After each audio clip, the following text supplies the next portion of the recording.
Tie najkrajšie, ale zároveň aj najťažšie dni v väzení sú práve Vianočné sviatky. Pretože človek je aj na Vianoce sám.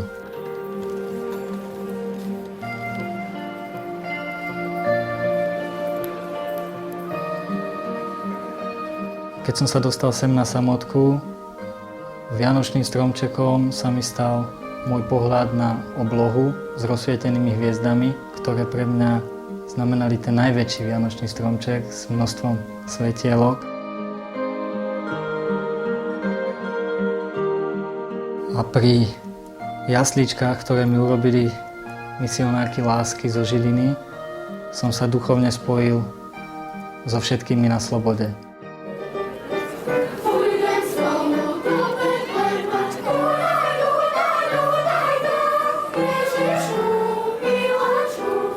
Moje Vianoce na slobode boli vždycky len v tých materiálnych darčekoch, ale chýbala mi láska a výchova objatí.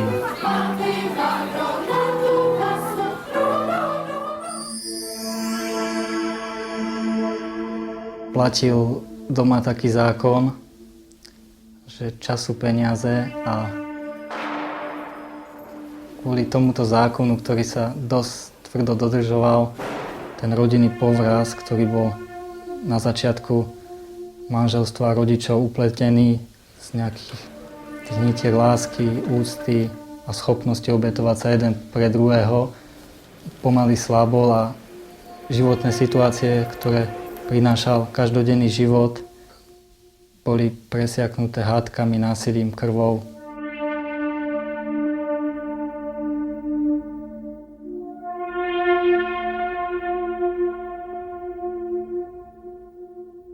Rodičia pracovali ako podnikatelia, takže ani tento deň sme sa spolu nestretávali, až pri štedrovečernej večeri. No od rána vôbec nepripomínalo nič, že by bol sviatočný deň. Mal som asi krátko pred maturitou, kedy som to psychicky už nezvládol a musel som byť vzhľadom k agresivite otca hospitalizovaný. Čo tiež nebolo veľmi jednoduché, pretože pri privolaní lekára otec ho ohrozoval.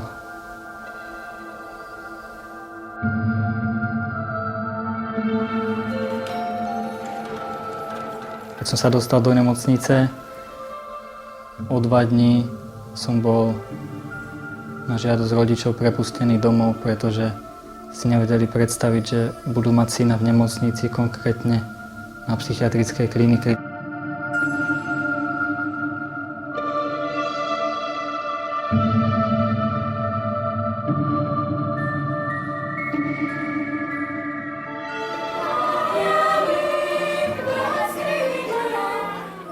Rodičia mi venovali výrobňu zmrzliny, tak začal som podnikať s výrobou zmrzliny. Krátko pred prázdninami som zamestnal 3 študentov a medzi nimi bolo aj dievča meno Miriam, s ktorým sme sa už poznali asi 2 roky. Po krátkom čase ako 2 mladí ľudia, keďže sme strávili denne spolu veľa času, sme sa do seba zamilovali. V tomto čase som si prvýkrát uvedomil, čo je to skutočná láska, pretože doma mi láska chýbala a Miriam mi prvýkrát aj lásku opetovala. To bolo pre mňa niečo nové a zistil som, že zrazu sa vo mne stráca ten smutný pohľad na svet. Boli sme veľmi šťastní, ale naše šťastie netrvalo dlho, pretože rodičia sa bez nejakého dôvodu postavili proti tomuto vzťahu a začali nám ho zakazovať. V tom našom svete fantázie, kedy sme boli odklonení od reality, utešovali sme sa tým, že sme rozprávali o tom, aké by to bolo, keby moji rodičia nežili, keby nám nikto nebránil vo vzťahu. Zakazovanie Miriam rodičmi po mne vyvolávali všetky tie nepekné spomienky na detstvo, úteky z domu pred agresivitou otca. No na všetko toto nepekné by som bol zabudol, keby mi nebránili vzťah s Miriam. Tá psychická bariéra, ktorá mi umožňovala posúdiť, čo je dobré a čo zlé, sa začala pretrhať a jedného dňa, 17. novembra,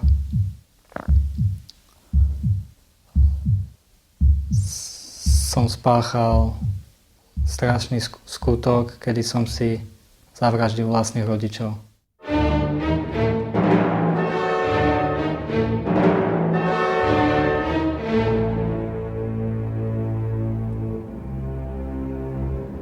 Po tomto trestnom čine som bol ešte 19 dní na slobode, ktoré boli asi tie najťažšie, pretože